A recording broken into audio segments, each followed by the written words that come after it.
Assalamualaikum warahmatullahi wabarakatuh. Selamat datang kembali di video pembelajaran PAI kelas 8 pada bab yang ke-8 tentang iman kepada Nabi dan Rasul Allah. Marilah kita renungkan apa jadinya apabila di dunia ini tidak ada panutan atau teladan. Panutan itu bisa membimbing umatnya untuk beribadah kepada Sang Pencipta dengan cara yang benar. Jika tidak ada bimbingan para Rasul, tentu hukum rimba akan berlaku. Siapa yang kuat, itulah yang akan menang dan berkuasa. Banyak manusia yang meninggalkan menyembah kepada Allah, digantikan dengan menyembah kepada patung-patung. Saat itulah kehidupan manusia penuh dengan kesesatan, kebohongan, dan kejahilan, khususnya di bidang akidah, ibadah, syariah, muamalah, dan akhlak. Maha Suci Allah yang tidak menghendaki manusia hidup dalam kesesatan, kebohongan, pertengkaran, dan pertikaian. Dia mengutus para nabi dan rasulnya untuk menyelamatkan kehidupan umat manusia dari bencana kehidupan yang sangat fatal tersebut.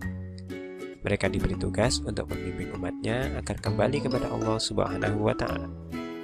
Nah, siapakah mereka yang disebut nabi dan rasul?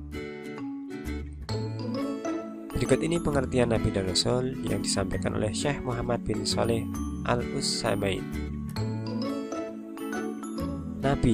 Nabi adalah seorang yang diberi wahyu oleh Allah dengan syariat tertentu, namun tidak diperintahkan untuk menyampaikannya, akan tetapi mengamalkannya sendiri tanpa ada keharusan untuk menyampaikannya.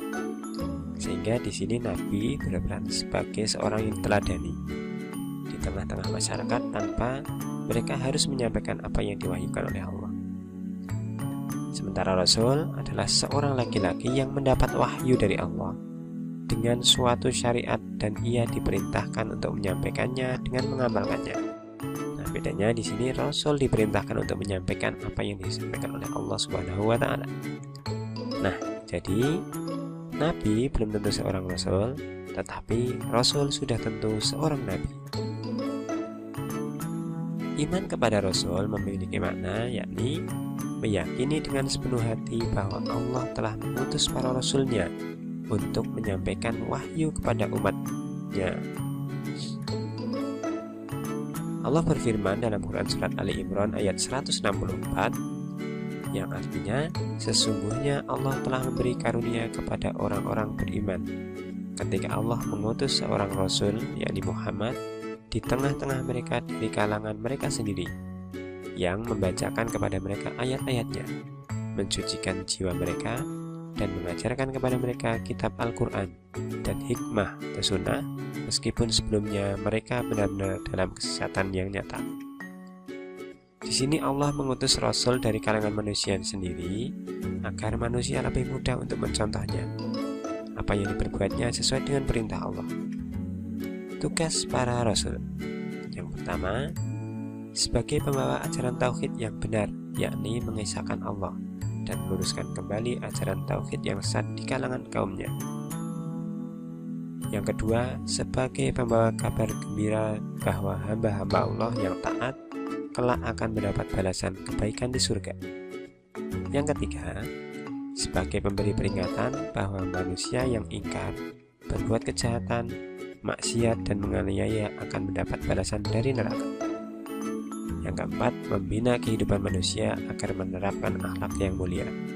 Jadi di sini tugas para rasul yang pertama membawa ajaran tauhid, yang kedua membawa berita gembira untuk orang-orang yang taat, yang ketiga memberi peringatan untuk orang-orang yang berbuat maksiat, dan yang keempat membina kehidupan manusia agar akhlaknya mulia. Nah, siapakah mereka? Berikut ini adalah 25 nabi dan rasul yang diterangkan dalam Al-Quran.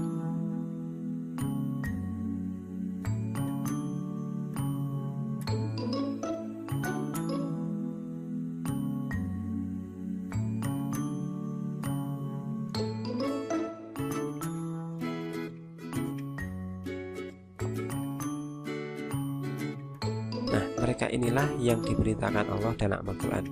Jadi tidak semua nabi dan rasul diberitakan dalam Al-Quran. Apakah jumlah mereka hanya 25? Tentu tidak. Berdasarkan riwayat dalam hadis, jumlah nabi kurang lebih 120 ribuan, sementara jumlah rasul kurang lebih 300-an. Namun Syekh Islam Ibnu Taimiyah rahimahumullah menegaskan bahwa tiada yang tahu pasti berapa jumlah nabi dan rasul. Hanya Allah lah yang tahu hitungan tepat berapa jumlah mereka. Nah, itulah tadi tentang iman kepada nabi dan rasul. Siapakah mereka? Apa tugas mereka? Kita sudah bahas bersama. Bila ada pertanyaan, silahkan kalian tulis di kolom komentar. Bila video ini bermanfaat, silahkan klik share. Dan untuk mendukung berkembangnya channel ini, silahkan klik like dan subscribe. Kurang lebihnya mohon maaf. Wassalamualaikum warahmatullahi wabarakatuh.